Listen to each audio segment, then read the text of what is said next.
Hello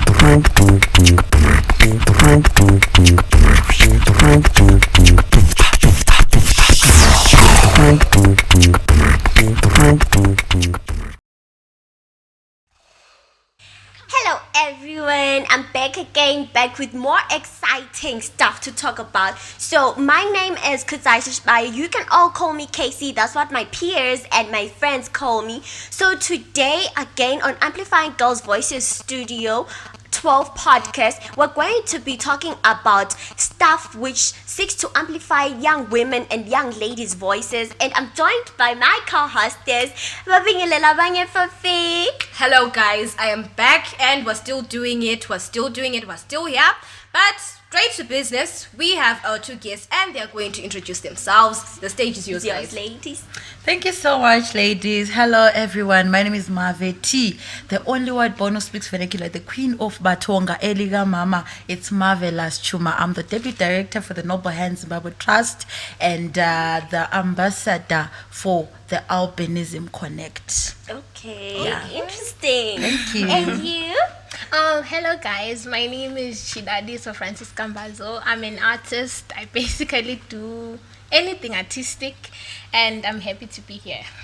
Okay, thank you. So, Sissy Mave, we all know that you are so passionate about uplifting the albino community, and you're always up and about trying to make sure that you're changing a life, making someone happy, making sure that someone is living comfortably wherever they are. Can you tell us a little bit about your work?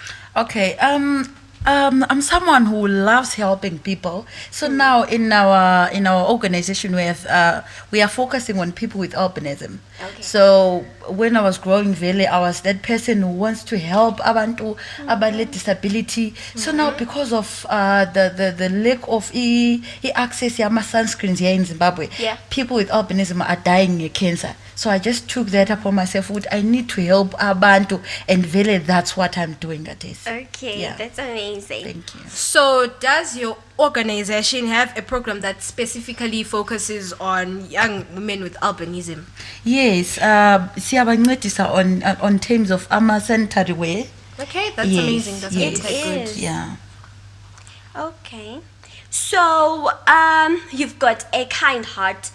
And can we ask, do you ever sometimes feel like you are not doing enough? And why? I think I can take that like it's a matter of our resources. Especially la eZimbabwe and the fact yokuthi asikabi lama donors, like ama donors lawana. So we are still engenering in our zikhwameni to help abantu laba. So sometimes omunye afike ethi I have cancer and I need money for hospital, and by that time siyabe singela anything. So we need to look for that. Sometimes, as you can see on Twitter, I'm trying ukuthi ngikhulume labantu out of the country, ama diasporans, labanye abaloka, to help. So sometimes I'm not doing enough because siyabe singela at that time. Okay, that's cool. Thank you for your kind heart. But then now I want to ask Chidadiso a question. So what challenges have you experienced in your path of life living with albinism? Okay, since you said in my life, I think mostly I would say the stigma and discrimination. Okay. Knowing that you're different and the fact that people don't hide the fact that you're different. So it's kind of hard trying to adjust. And also at school, I have, albinism is associated with some visual problems. Yes. So I wouldn't be able to see from like a regular board. So I'll have to move up front and everything else. So that's what I've encountered generally. And are your challenges different from any other girls? I personally think that sometimes, when you're born with albinism on its own, now that's a challenge. And when I'm a girl child, and let's say girls have their own problems, but now I have another milestone and I have albinism as another challenge. So I think it's now double the pressure that I get, and it's always a fight of trying to prove myself, trying to prove that no, I can do this as much as the regular girl with melanin and everything else. So that's what I face. I really feel it's crucial and imperative that I say this. It's not supposed to be like that. Exactly. Exactly. We It's not. are all the same. We're We still are. flesh, guys. We're flesh. We're all Yeah, the but same. sometimes I less think melanin. We're it's still the it's, same. it's the background of our families and lama Exactly. communities because we are African. Remember, in Africa there are myths. Exactly. Yeah. So that's the thing now. Okay, so Sisi Mavi, what can you tell us from your experiences and your travels? Can you add on to about something which you've done, the experiences which you face as ladies with albinism, and what you can do, what you can say, anything?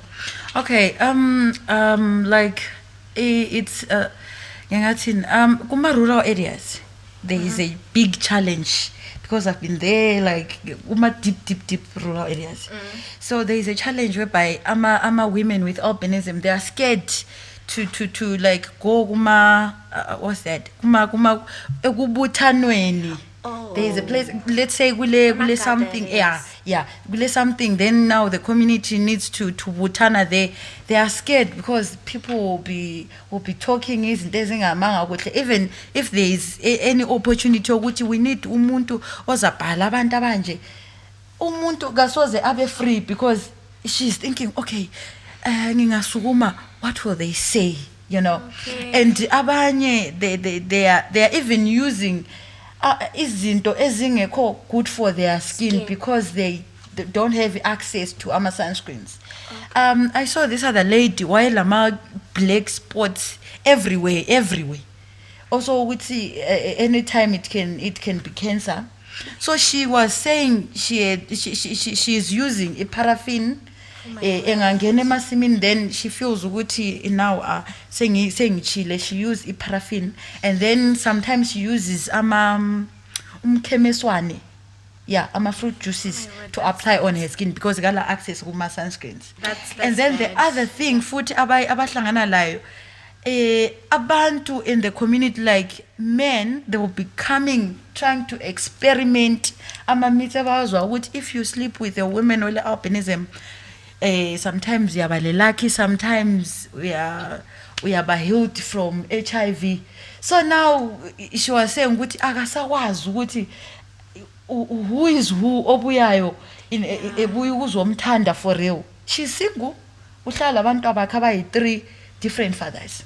That's so sad. Yeah. That is wrong. That's so sad. Okay, this is bad, and I want to ask, what do you think that the community and the government at large can do to help? I think a community, they must be educated so that they'll be able to accept abantu abale albinism. And laba abantu abale albinism, I think they should take ama opportunities bengayisabi, but at first the community needs to be educated about albinism so that they understand and sizame to bury those myths. Yeah. Because akulante njalo. And then the government should help us in terms of our sunscreen.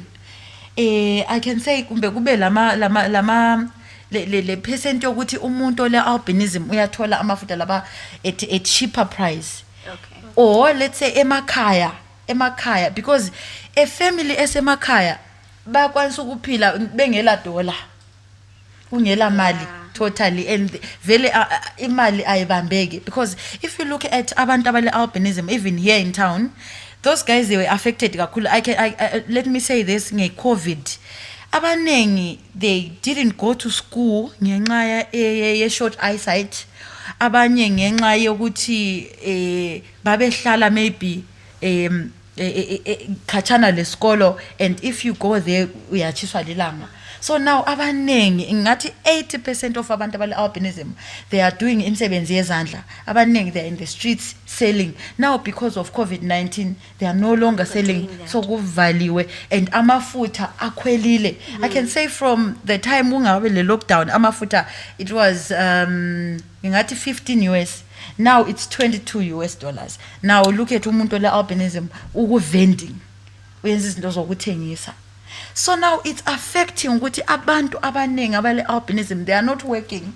Abasemakhaya batshone emasimini.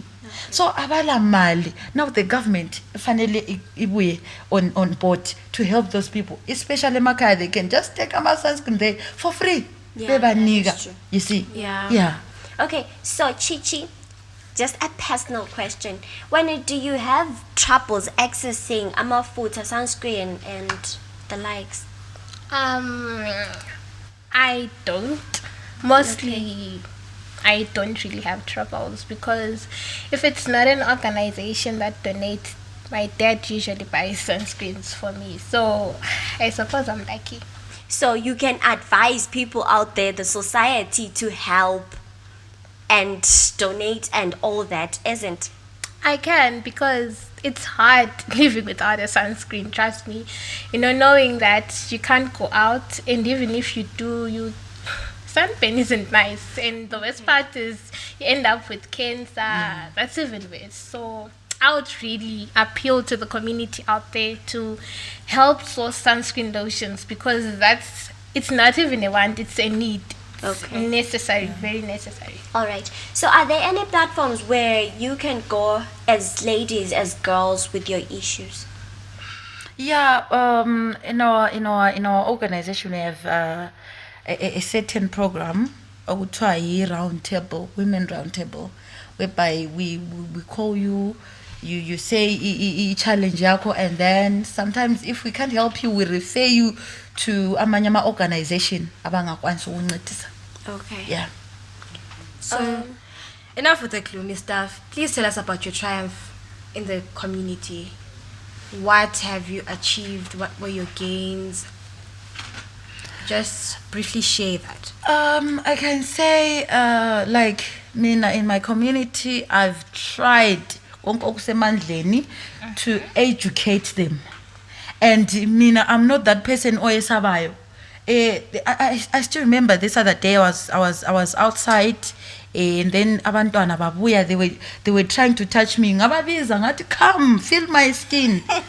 So I was like, I was like, feel, you know. So engakucho to people with albinism, ngingathi just be open, bengayesabi. Okay. Go out there, ubangeni, you know, because ungekela ukuzithanda, no one will. But ungazithanda, then they will come. Okay. Yeah. Okay, so we can spend the whole day talking about Yeah, this. But then it was wonderful to have you. We are very happy to have you. We have heard your message and we hope that you find all the things that you need. And hopefully you guys will encourage other kids out there to not give up on their dreams simply because they've got albinism. You guys, you're looking beautiful. They're Thank lovely. you. That is true. I'm even jealous. Okay, so this episode is part of Amplifying Girl Voices through digital arts under Plan International and Intwasa. Please catch us on our next episode and thank you so much for tuning in. Cheers.